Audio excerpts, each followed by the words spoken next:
От автора до читателя. Первый международный литературный фестиваль собрал писателей, поэтов, редакторов журналов, книгоиздателей из Москвы, российских регионов и других государств. С 17 по 22 сентября представители этого процесса проводили семинары, мастер-классы, круглые столы, творческие встречи, обменивались мнениями и опытом. Фестиваль прошел в Уфе и в Салаватском районе. Он был организован агентством по печати и СМИ, литературным журналом «Бельские просторы», Башкирским государственным педагогическим университетом имени Мифтахеддина Акмуллы и санаторием Янгантау. Именно в честь знаменитого природного объекта, на котором расположен санаторий, фестиваль назван «Горящая гора». В рамках масштабного мероприятия был организован Сентябрьский литературный институт, который включил в себя курсы для учителей, актуальные аспекты преподавания литературы в школе и детский литературный фестиваль «Корифеи». В Башгоспедуниверситете прошла презентация новой детской книги Вадима Богданова и Светланы Чураевой «Рыцарь, мальчик и блазнилка». Литературно одаренным школьникам со всей республики посчастливилось не только послушать известных литераторов, но и участвовать вместе с ними в мастер-классах. Я вчера гулял в лесу, видел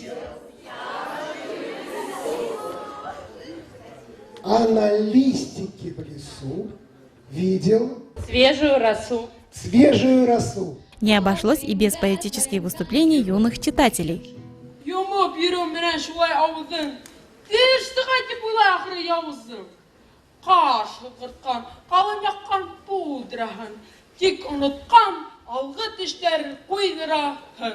день, что вечер, вечеря, что день, что вечер, твой мираж, но он не вечен, заколеблется и он.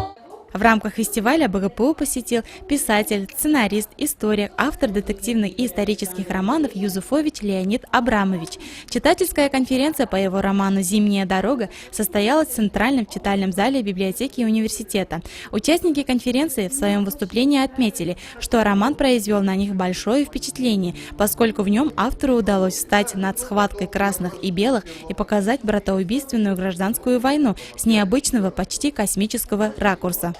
Очень интересно будет еще раз прочитать ее, и осознать многое, что произошло в нашей истории, и многое, что может вернуться, если мы будем без Бога в душе, если мы будем равнодушны, если мы будем циничны. Студентам нашего университета повезло, поскольку они вживую общались с незаурядным писателем и человеком, чья культура и эрудиция, умноженные на талант, дает впечатляющие плоды исторической романистики. Студенты, в свою очередь, тоже готовились к встрече. Студентка 5-го курса Института филологического образования и межкультурных коммуникаций Анна Никагасян представила презентацию о творческом пути Леонида Юзуфовича, а ее однокурсница Александра Пирогова показала буктрейлер по его роману «Зимняя дорога». Его роман действительно очень имеет большую ценность как для историков, так и для филологов. Очень интересно описана эпоха целая. Непосредственно у автора мы узнали некоторые факты, почему он выбрал именно эту тему, почему он начал описывать именно это произведение, какие-то основы. И также его мнение относительно произведения, так как перед тем, как встретиться с автором, мы обсуждали этот роман, но не пришли к единому мнению, и сегодня автор разрешил, так сказать, наши споры. Автор романа был впечатлен проделанной работой студентов и преподавателей БГПУ.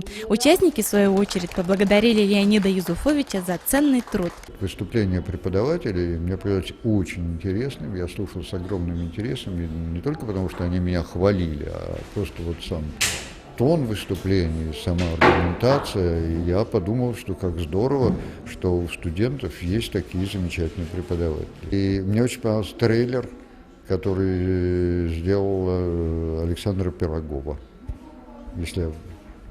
Очень хороший, очень такой простой, человечный, ясный и просто молодец. писатели такого рода в наш вуз приезжали крайне редко. Можно по пальцам пересчитать вот подобные встречи. И студенты даже, я считаю, сейчас пока не осознают, насколько им повезло встретиться с таким человеком. Не только писателем, но, я считаю, личностью в первую очередь. И они это оценят намного позже. Кто-то, может быть, через 5 лет, кто-то через 10, но обязательно они это оценят. И это будет вот тем кирпичиком, который будет формировать их личность в будущем и как людей, и как педагогов. Нужно отметить важность прошедшего фестиваля для организаторов и всей республики. Только работая над проектом в долгосрочной перспективе, можно будет добиться интереса аудитории к литературе, сформировать качественное литературное пространство и выйти на мировой уровень.